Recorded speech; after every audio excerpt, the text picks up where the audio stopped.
उत्तर प्रदेश सरकार पुलिस विभाग के उच्चाधिकारियों यहां तक कि मिर्जापुर जिले के पुलिस अधीक्षक अभिनंदन की चेतावनी और सख्ती का असर महकमे के कुछ लोगों को तनिक भी रास नहीं आ रहा है। वो अपनी ही सत्ता संचालित कर रहे हैं, जिसका असर यहां के लोगों में उनके खिलाफ जनाक्रोश पनपने लगा है।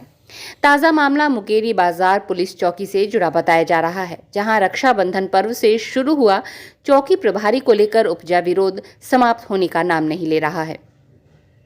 मंगलवार को व्यापारियों, नागरिकों और प्रतिनिधिमंडल भाजपा सभासद अलंकार जायसवाल के नेतृत्व में पुलिस अधीक्षक अभिनंदन से मिला। इस दौरान लोगों ने पुलिस अधीक्षक को बताया कि कटरा कोतवाली क्षेत्र के मुकेरी बाजार में आए दिन चौकी इंचार्ज द्वारा व्यापारियों को प्रताड़ित किया जा रहा है। बताया कि रक्षाबंधन के एक दिन पहले त्योहारी बाजार होने के कारण मुकेरी बाजार की सारी दुकानें खुली हुई थीं और दुकानों में ग्राहक भी थे।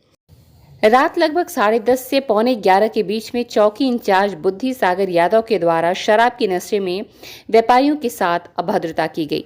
दुकान पर कपड़े टंगे थे, उसको उन्होंने अपनी लाठी से गालियां देते हुए फाड़ दिया। चौकी प्रभारी पूरी तरह से शराब के नशे में चूर होकर आपत्तिजनक शब्दों का इस्तेमाल कर रहे थे, जिन्हें रोकने टोकने का प्रयास किया गया तो वो पुलिस या रौब में बिफर पड़े।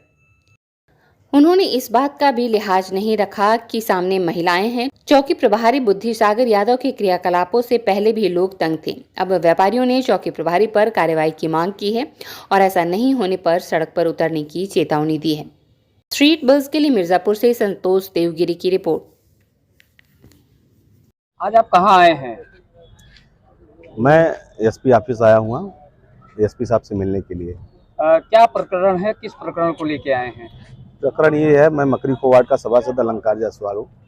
चूँकि मेरे मकरी खोवाड़ में मुकेरी बाजार आता है, जिसमें व्यापारी भाइयों के साथ रक्षाबंधन के एक दिन पूर्व जो बताया गया मुझको कि हमारे चौकी इंचार्ज के द्वारा कुछ अभद्रता किया गया है, उसी संदर्भ में हम लोगों ने प्रार्थना पत्र देने के लिए माननीय एसपी महोदय से हम लोग मिलकर अपना प्रार्थना पत्र उनको दिया है। क्या हुआ था, इसको संज्ञान में दें, आप बताएं। व्यापारी भाइयों के द्वारा बताया गया कि उस दिन चौकी इंचार्ज साहब, चूँकि रक्षाबंधन का एक दिन पूर्व में मार्केट था और दुकानें कुछ 10:30 पौने 11 बजे तक खुली हुई थी और दुकानों पे कस्टमर भी थे और माल फैला हुआ था। तो दुकानदार चूँकि समय से दुकान नहीं बढ़ पाने के कारण और त्यौहार के समय भी जब भी होता है, आप जानते हैं कि दुकानें खुली रहती हैं, उसी समय चौकी इंचार्ज साहब आए और क्या कहते हैं, लोगों को मना करना और दुकानों को बंद कराना, इस तरीके से घटनाएं होने लगी। उसमें सारे व्यापारियों ने अपना विरोध दर्ज कराया और आक्रोश में थे कि त्यौहार के पहले एक दिन दुकानें तो वैसे भी देर तक खुली रहती हैं, तो इसका जो बंद का विरोध किया।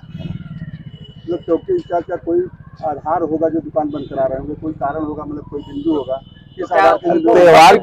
त्यौहार के पहले तो इसका पहले कभी गाइडलाइंस कोई ऐसा नहीं आया है, क्योंकि मुकेरी बाजार हमेशा विवादित रहा है, वहाँ पे अतिक्रमण होता रहा है। मतलब अतिक्रमण से हम लोगों को अतिक्रमण से हम लोगों को कोई नुकसान वो नहीं है कि अतिक्रमण न हटाया जाए। न्यायालय का जो नियम, जो न्यायालय का जो प्रावधान है, उसको हम लोग सर्वमान्य सहमति से सम्मान भी करते हैं और हम लोग अतिक्रमण के विरोध में नहीं है। लेकिन हम व्यापारी भाइयों के साथ उत्पीड़न न हो, हमारे व्यापारी भाइयों को सताया न जाए, बस इसी का हम लोग गुहार लगाने माननीय एसपी महोदय के पास आए। मतलब कोई क्या नाम है आपका? दिनेश अग्रवाल। कहाँ आए हैं आप? SP office. क्यों आए हैं, क्या हुआ है? ऐसा ना कि 18 तारीख को रात को 10 सवा 10 बजे तो हमारे चौकी इंचार्ज, क्या नाम है उनका, बुद्धि सागर आए और हमारा लोग का दुकान, जैसे 3 दुकान है, तीनों दुकान में लाठी से मेरा लोग का पूरा कपड़ा उपड़ा तोड़ ताड़ दिए। पूरा लगा हुआ कपड़ा था, दुकान खुली थी 10 सवा 10 बजे 10:30 बजे तक। वो मेरा लोग का कपड़ा लाठी से हमारा लोग का डंडा से कुछ तोड़ दिए। और वो क्या नाम है, बोले हम कि साहब आप क्या नाम है, अपने होश में नहीं है, पहले ऐसा काम नहीं करते आप ऐसा काम नहीं करते, आप अपने होश में नहीं है, अब जो मन में आए कर सकते हैं। अच्छा, तो क्या होश में क्या नहीं थे? वो अपने होश में नहीं थे, अपने मतलब लिए दिए थे अपना। क्या लिए थे? अब क्या बोले हम, दारू के नशे में थे। हाँ, दारू के नशे लिए हुए थे।